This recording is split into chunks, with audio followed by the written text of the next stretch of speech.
दोस्तों, कभी कभी हम जो सुनते और समझते हैं वह पूरी तरह सत्य नहीं होता।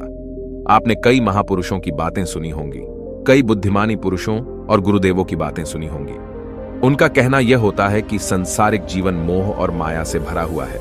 हमारे रिश्ते, हमारा धन, हमारी इच्छाएं, ये सब बस माया जाल है और जीवन का असली लक्ष्य तो मोक्ष है, मुक्ति है। हमें आध्यात्मिक जीवन की ओर बढ़ना चाहिए। जब भी आप उनकी बातें सुनते हैं तो आपके मन में एक प्रश्न उठता है और वह प्रश्न यह है, क्या हमारा संसारिक जीवन जीना व्यर्थ है? क्या हमें केवल आध्यात्मिक जीवन जीना चाहिए? क्या हमें खुद की खोज करनी चाहिए? क्या हमें संसार के सुख का आनंद नहीं लेना चाहिए? जो लोग इस संसारिक जीवन में फंसे हुए हैं, क्या उनका जीवन पूरी तरह से व्यर्थ है? किसी को अपने माता पिता के लिए धन कमाना है तो कोई अपने परिवार को सुखी देखना चाहता है। कोई अपने बच्चों की चिंता में दुखी है तो कोई अपने लिए कुछ करना चाहता है, नाम कमाना चाहता है। कोई अपनी प्रेमिका को खुश रखना चाहता है, कोई अपने प्रेमी को पाना चाहता है।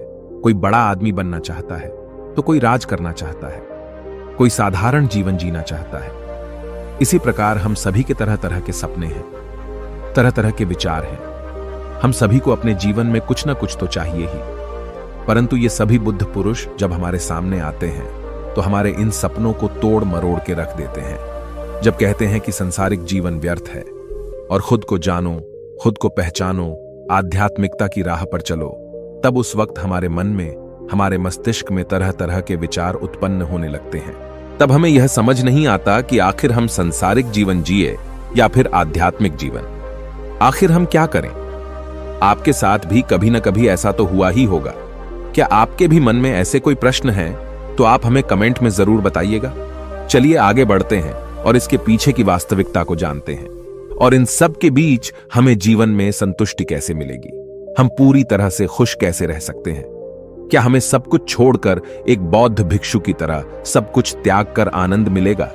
हमारे रिश्ते, पैसा कमाने की इच्छाएं, परिवार के साथ संबंध, हमारे दोस्त, क्या यह कुछ मायने नहीं रखते? दोस्तों, वास्तविकता तो यही है कि आप उन बुद्ध पुरुषों की बातों को अच्छी तरह से समझ ही नहीं पा रहे, क्योंकि वो कहना कुछ और चाहते हैं और आप उनकी बातों का मतलब कुछ और ही निकाल रहे हैं। आप उनकी बातों से कुछ और ही समझ रहे हैं। महात्मा बुद्ध खुद ही कहते थे कि उन्हें गरीबी पसंद नहीं है। वे यह कहते थे कि आपको सफलता प्राप्त करने के लिए आर्थिक रूप से सक्षम बनना आवश्यक है। इसका मतलब है कि जब तक आप गरीब हैं और आपके पास आर्थिक साधनों की सामग्री नहीं है, तब तक आप अपने आत्मा की खोज में आगे नहीं बढ़ सकते।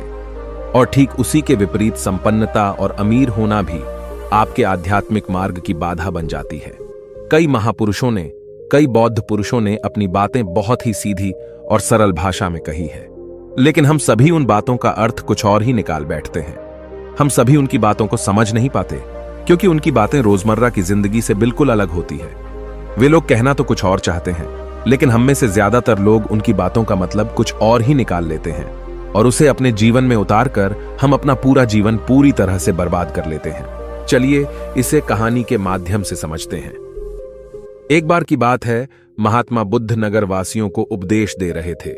महात्मा बुद्ध कह रहे थे कि संसार के माया जाल में मत फंसो, संसार से ऊपर उठो। संसार से ऊपर उठकर ही तुम संसार को जी सकते हो। संसार में जो फंस गया, जिसने अपनी बुद्धि का इस्तेमाल नहीं किया, वो व्यक्ति जो समय पर अच्छे कर्म नहीं करता और बुरे कामों में जुट जाता है, वह आने वाले समय में बड़े दुखों का सामना कर सकता है, क्योंकि उसके बुरे कर्म ही उसके दुखों का कारण बनेंगे। इसलिए आप सभी इस संसार की मोह माया अर्थात इच्छा, लालच, क्रोध इत्यादि को ध्यानपूर्वक देखते हुए अपने कर्म करें। इतना कहकर महात्मा बुद्ध ने अपना उपदेश समाप्त किया और वहां से चले गए। महात्मा बुद्ध जब ये उपदेश दे रहे थे तो वहां पर उस नगर का सबसे धनी व्यक्ति वहीं पर मौजूद था, और उस व्यक्ति पर महात्मा बुद्ध की बातों का बहुत गहरा असर पड़ा। उसका मन अब संसारी जीवन में नहीं लगता था, वह संसारी जीवन से हटने लगा था। अब उसे अपना सब कुछ किया हुआ व्यर्थ नजर आने लगा था। देखते ही देखते कुछ ही सालों में उसका सारा व्यापार चौपट होने लगा था। उस धनी व्यापारी के परिवार के सभी सदस्य उसे इस तरह से देखकर बहुत चिंतित रहने लगे थे, और जब भी कोई उससे बात करने की कोशिश करता था तो वह धनी व्यापारी एक ही बात कहता, ये धन दौलत तो सब बेकार की चीजें हैं, ये सब तो मोह माया है, सब बेकार है। भला हम रिश्ते निभाकर क्या करेंगे? यह सब तो वासना है। जीवन तो केवल एक ही है और वह है मुक्ति। अब तो केवल उसी की आस है, उसी की प्यास है। मैं इतना समझ चुका हूं कि अब से जो भी होगा वह सब अच्छा होगा। अब से उसने व्यापार पर भी ध्यान देना बिल्कुल बंद कर दिया था और देखते ही देखते वह धनी व्यापारी उस नगर का सबसे गरीब व्यक्ति बन चुका था। वह पूरी तरह से निर्धन हो चुका था। उसका सब कुछ बर्बाद हो चुका था और उसका पूरा परिवार सड़क पर आ गया था। एक दिन जब उसके घर में खाने के लिए कुछ नहीं बचा तो उसने अपने आप से कहा, यह मैंने क्या कर दिया? सब कुछ तो बहुत अच्छा चल रहा था, लेकिन मैंने अपने हाथों ही सब कुछ बर्बाद कर दिया। आज मेरे परिवार का हर एक सदस्य भूखा है। उनके पास खाने के लिए कुछ नहीं और मैं उनके लिए कुछ नहीं कर पा रहा। वह यह सब सोच ही रहा था कि तभी उसे याद आया कि उसने महात्मा बुद्ध की बातों में आकर अपना जीवन बर्बाद कर लिया। न तो उसे मुक्ति मिली और न ही धन। वह सोच रहा था, मैं तो कहीं का नहीं रहा। थोड़े थोड़े भोजन के लिए भी आज मुझे रोज मरना पड़ता है। हर रोज मुझे मेहनत करनी पड़ती है, तब जाकर मेरे परिवार को 2 वक्त की रोटी मिल पाती है। अपने परिवार की इस तरह से बुरी हालत देखकर उससे रहा नहीं गया। वह बहुत चिंतित रहने लगा था। वह बहुत परेशान हो चुका था। एक दिन वह अपने घर से भाग गया। रास्ते में जब वह आगे बढ़ रहा था तब उसके मन में ख्याल आया कि वह कहां जाएगा, किससे मदद मांगेगा, आखिर अब उसका साथ कौन देगा। तभी उसे याद आया कि उसे महात्मा बुद्ध के पास ही जाना चाहिए, क्योंकि बुद्ध के कारण ही आज उसकी यह हालत है। उसके हालात के जिम्मेदार तो वही है।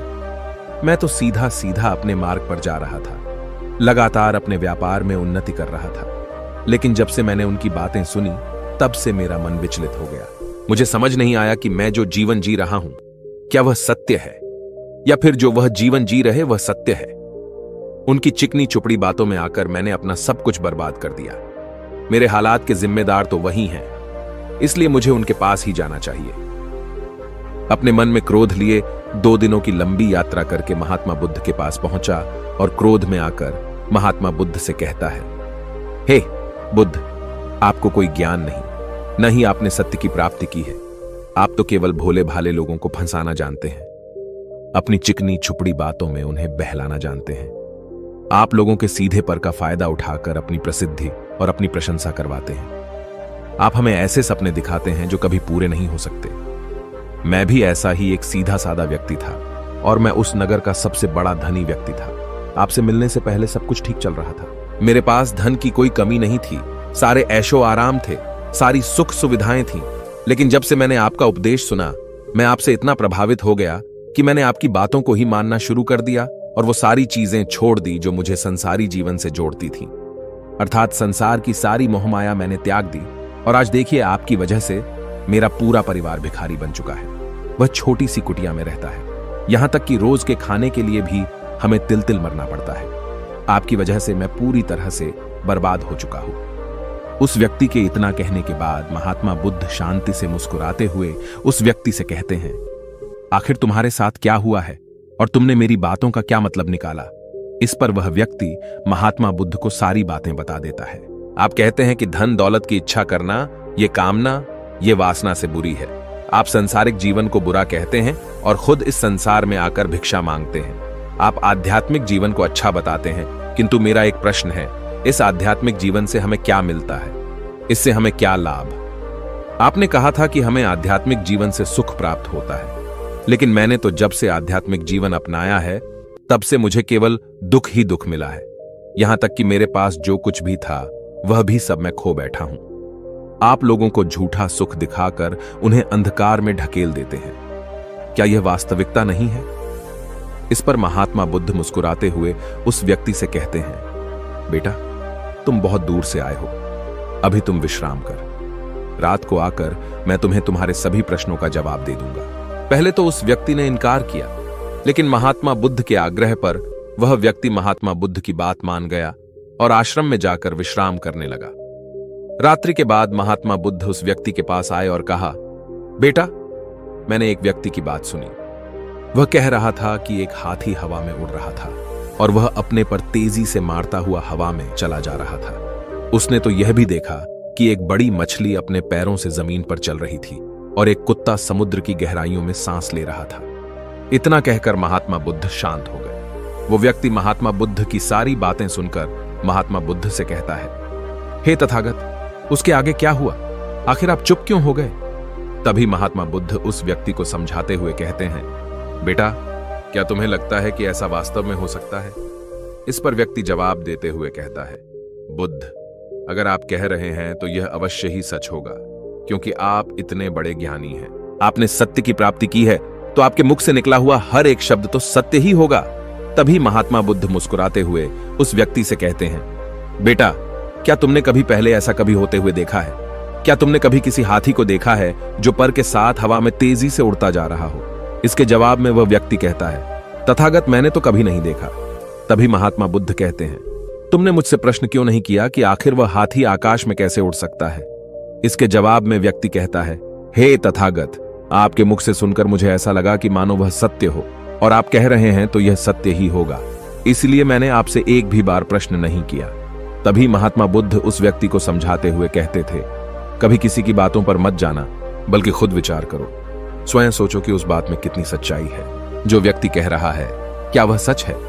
आखिर वह कहना क्या चाहता है? हो सकता है कि वह कुछ और कहना चाहता हो और तुम उसका अर्थ कुछ और ही निकाल रहे हो। कम से कम तुम्हें एक बार प्रश्न करके यह समझना तो चाहिए कि आखिर वह कहना क्या चाहता है। अगर तुम मुझसे पूछते कि आखिर वह हाथी हवा में कैसे उड़ सकता है, तो इसका जवाब मैं तुम्हें अवश्य देता। मैं तुम्हें ऐसा बताता कि एक छोटा सा बच्चा अपने खिलौनों के साथ खेल रहा है। वह हाथी को हवा में उड़ा रहा है और कुत्ते को पानी में डूबा रहा है, और रही बात मछली की, तो वह उसे जमीन पर चला रहा है। क्या ऐसा संभव नहीं हो सकता? इसके जवाब में व्यक्ति कहता है, हाँ, बिल्कुल ऐसा हो सकता है कि महात्मा बुद्ध उस व्यक्ति को कहते हैं। इसी प्रकार मैं कभी किसी को निर्धन या गरीब होने के लिए नहीं कहता। निर्धनता या गरीबी तुम्हारे विकास में बाधक बन जाती है, जिससे तुम और कुछ नहीं सोच पाते, न ही कुछ समझ पाते हो। इन भिक्षुओं को देखो, जब इन्हें भोजन की आवश्यकता होती है तो ये भिक्षा मांगने के लिए निकल पड़ते हैं, लेकिन यह भिक्षा कहां से आती है? इसके जवाब में व्यक्ति कहता है, हे तथागत, हर कोई रोज मेहनत करता है ताकि उसके परिवार का पालन पोषण हो सके, और जो वह मेहनत करता है उसके बदले में उसे कुछ पैसे मिलते हैं। उन पैसों से भोजन खरीदता है, और वही भोजन वह आपको भी सौंपता है, और वहीं से भिक्षा आती है। तभी महात्मा बुद्ध उस व्यक्ति से एक और प्रश्न करते हैं, बेटा, यह बात तो सत्य है, लेकिन तुम क्या मुझे यह बता सकते हो कि आखिर यह धन कहां से आता है?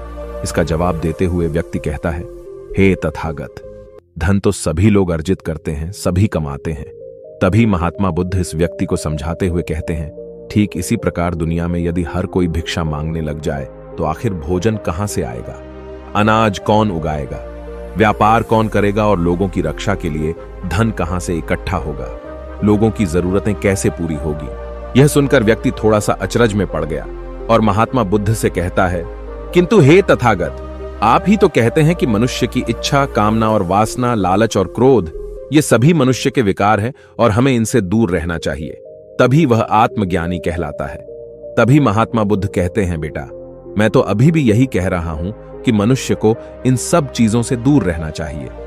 इस पर व्यक्ति महात्मा बुद्ध की बात काटते हुए कहता है, हे तथागत, पर दुनिया तो इसी पर चल रही है, इसके बिना भला यह संसार कैसे चल सकता है?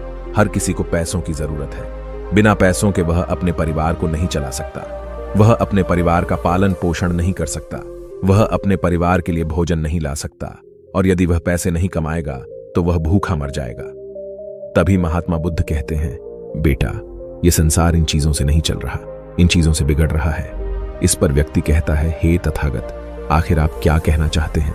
मैं आपकी बात समझ नहीं पा रहा। संसार में इच्छा, कामना, वासना और क्रोध ही तो है, और जब हम इनका त्याग कर देते हैं तब हम आध्यात्म के मार्ग की ओर आगे बढ़ते हैं, अर्थात मुक्ति के मार्ग पर, यानी कि हम सन्यासी के मार्ग पर चलते हैं। इस पर महात्मा बुद्ध जवाब देते हुए कहते हैं, बेटा, तुमने जो कुछ कहा वह भी एक बहुत बड़ा सत्य है। इच्छा, कामना, वासना और क्रोध, ऐसे ही बुरी भावनाओं को छोड़ देने से हम संसार छोड़कर सन्यासी हो जाते हैं, और इन्हीं सभी चीजों को छोड़कर भी हम संसार में जी सकते हैं, धन कमा सकते हैं, मान, पद, प्रतिष्ठा और सम्मान कमा सकते हैं, क्योंकि हम सब अपना कर्म ही तो कर रहे हैं। एक किसान खेती करता है, पर वह अपनी खेती बिना बुरी भावनाओं के भी कर सकता है। एक व्यापारी व्यापार करता है, और इस व्यापार में चीजों को यहां से वहां पहुंचाना होता है और वह व्यापारी इन चीजों को बिना बुरी भावना के कर सकता है। ठीक उसी प्रकार एक राजा भी अपनी प्रजा की रक्षा करता है और वह भी अपने कर्म बिना किसी बुरी भावना के कर सकता है। और एक भिक्षु इन सभी लोगों को सही प्रकार और सही कार्य करने के लिए मार्गदर्शन करते हैं, जो उस भिक्षु का कर्म है, जो उसका कार्य है। और जो व्यक्ति जागृत होकर अपने कर्मों का सही पालन करता है, वास्तविकता में वही सन्यासी है, वही भिक्षु है। क्योंकि हम जो भी कर्म कर रहे हैं वह हमारा इस संसार में रहने के लिए, जीवित होने के लिए, जीवन जीने के लिए केवल एक माध्यम मात्र ही है। उसे छोड़कर हम कुछ भी नहीं पा सकते। और हमारे सभी कर्म करते हुए हमारा मुख्य उद्देश्य जागृत होना है, खुद को पहचानना है, खुद को जानना है। एक बार यदि हमारे भीतर ज्ञान का उदय हो गया, तब हम चाहे जो भी करें, वह फिर संसारी हो या सन्यासी, सब एक ही होते हैं। इस पर व्यक्ति महात्मा बुद्ध से कहता है, हे बुद्ध, किंतु मैंने तो देखा है कि आप अपने संघ में उन लोगों को भी शामिल कर लेते हैं जो लोग अपने परिवार को छोड़कर आए, अपने माता पिता को छोड़कर आए हैं, अपने बीवी बच्चों को छोड़कर आए हैं। क्या आप उनसे कभी यह कहते हैं कि जाकर अपनी जिम्मेदारियां पूरी करो?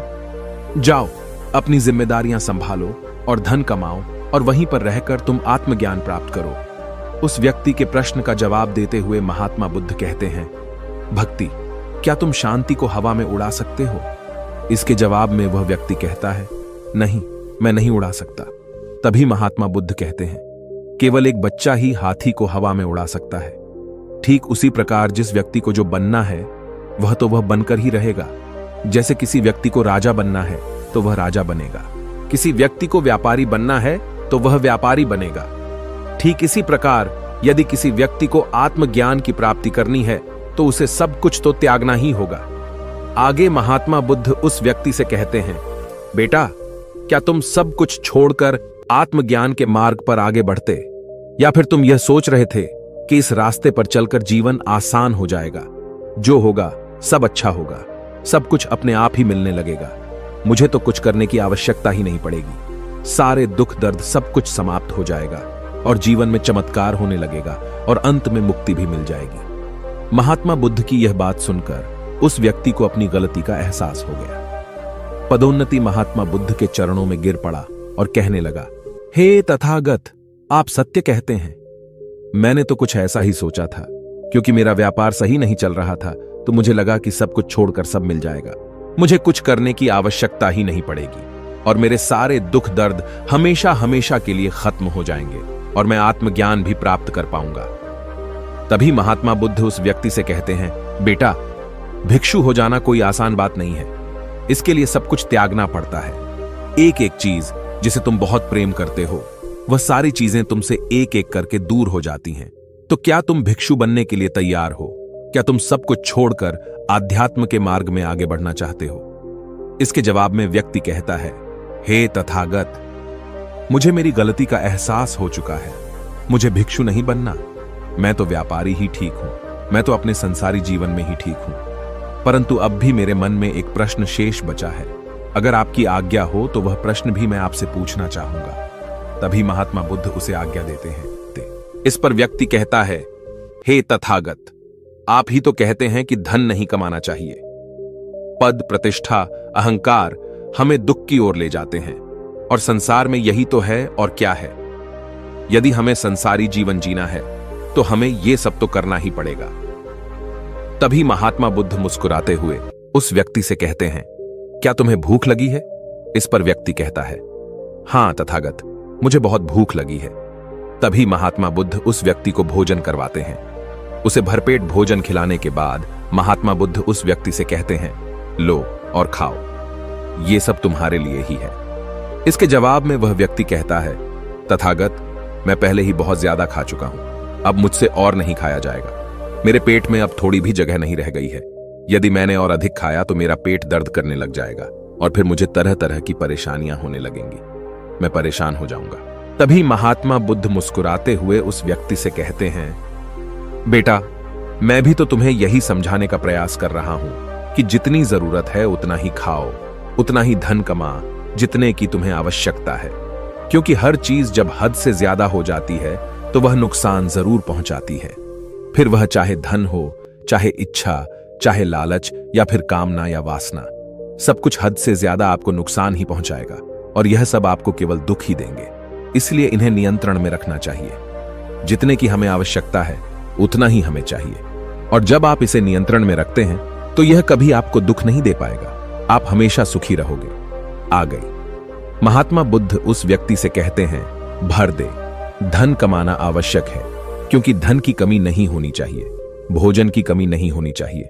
किसी भी कार्य को करने के लिए मन में इच्छा की कमी नहीं होनी चाहिए, लेकिन उसी के साथ में यह भी ध्यान रखना है कि इच्छा अत्यधिक भी नहीं होनी चाहिए। और मैं तुम्हें यही समझाने का प्रयास कर रहा हूं, मैं तुम्हें यही ज्ञान देने का प्रयास कर रहा हूं कि मध्य में रहो, न कम न ज्यादा। इसलिए जाओ और धन कमा व्यापार करो। अपने कर्म से न केवल अपना बल्कि दूसरों का भला भी करो। जब तुम अपने किए के सांसारिक कार्यों से लोगों का भला करते हो, तब तुम में और किसी सन्यासी अर्थात किसी भिक्षु में कोई अंतर नहीं रह जाता। बस सभी के मार्ग अलग होते हैं, लेकिन मंजिल एक ही होती है और तुम कभी मार्ग से भटक न जाओ। इसलिए ऐसे लोगों की संगत में रहना जो तुम्हें आत्मज्ञान के सीधे मार्ग पर ले चले, जो सांसारिक जीवन से हटकर नए जीवन में प्रवेश करवाएं, क्योंकि वे लोग बुराइयों से लड़ने में तुम्हारी मदद करेंगे। तुम्हें ताकत मिलेगी और तुम लगातार बिना विचलित हुए आध्यात्म के मार्ग पर लगातार आगे बढ़ते चले जाओगे। इतना कहकर महात्मा बुद्ध शांत हो गए। वह व्यक्ति महात्मा बुद्ध को प्रणाम करके कहता है, हे तथागत, आपकी शिक्षाएं तो बिल्कुल अलग हैं। आप जो कहते हैं उसके पीछे का अर्थ कुछ अलग ही होता है, बहुत सीधा और सरल, लेकिन हम उसे समझ नहीं पाते। आपके पास चमत्कार का आश्वासन नहीं है, पर आपके पास वह मार्ग है जिस मार्ग पर चलकर मैं अवश्य ही अध्यात्म को प्राप्त कर सकता हूं, जिससे मेरा और लोगों का सभी का भला होगा।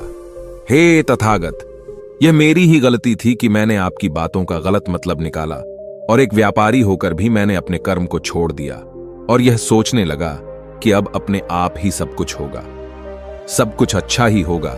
लेकिन यह सत्य है कि अपने आप कुछ नहीं होता। जब हम हाथ पैर चलाएंगे, काम करेंगे, कर्म करेंगे, तभी हमें फल मिलेगा। जब हम हाथ पैर मारना छोड़ देते हैं तो नदी का बहाव हमें अपने साथ बहाकर ले चला जाता है और तब हमारे हाथों में कुछ नहीं रह जाता, और यही मेरे साथ भी हुआ है। हे तथागत, आज से मैं आपको वचन देता हूं कि मैं अपना कर्म पूरी ईमानदारी के साथ करूंगा। आपके दिए हुए मार्ग पर मैं पूरी ईमानदारी से चलूंगा। मैं आपको वचन देता हूं कि मैं एक अच्छा व्यापारी और एक अच्छा इंसान बनकर रहूंगा। मैं आत्मज्ञान के मार्ग पर अपने कर्म करते हुए आगे बढ़ता रहूंगा। इतना कहकर वो व्यक्ति महात्मा बुद्ध को प्रणाम करके वहां से लौट गया। दोस्तों, हमारे साथ भी कुछ ऐसा ही होता है। जब हम किसी सिद्ध पुरुष की बातें सुनते हैं तो हमें लगता है कि संसारी जीवन व्यर्थ है और हमने जो कुछ भी आज तक कमाया है, जो कुछ भी आज तक कर्म किए हैं, वो सब व्यर्थ है। दुनियादारी की सारी बातें बेकार हैं। हमें तो आत्मज्ञान के मार्ग पर बढ़ना चाहिए, वही सही राह है। लेकिन हम कभी अपने भीतर नहीं देख पाते कि हमें आत्मज्ञान की कोई जरूरत नहीं है, क्योंकि आज हमारा वक्त बुरा चल रहा है और हमें कोई रास्ता नजर नहीं आ रहा। तब हमें आत्मज्ञान नजर आ रहा है, और जब कल हमारा वक्त अच्छा होगा, हमारे जीवन में सुख होगा, तो आत्मज्ञान कहां पर होगा यह हमें ज्ञात नहीं। इसीलिए जो आत्मज्ञान के मार्ग पर चलते हैं उन्हें सुख और दुख से कोई फर्क नहीं पड़ता, उन्हें अपने व्यवसाय से भी फर्क नहीं पड़ता, उन्हें जीवन की झंझटों से भी फर्क नहीं पड़ता। वह तो बस आत्मज्ञान के इस मार्ग पर खुशी खुशी चलते रहते हैं और अपनी मंजिल तक पहुंच ही जाते हैं। दोस्तों, आज के इस वीडियो से आपने क्या सीखा वह मुझे आप कमेंट में जरूर बताइए। इसी के साथ में उम्मीद है कि आपको आज की वीडियो भी जरूर पसंद आई होगी। इस वीडियो को लाइक और अपने दोस्तों के साथ शेयर जरूर कीजिएगा, और साथ ही चैनल को सब्सक्राइब और घंटी बटन को भी दबा दीजिएगा। चलिए फिर मिलते हैं एक और वीडियो में। तब तक के लिए अपना ख्याल रखें। धन्यवाद। नमो बुद्धाय।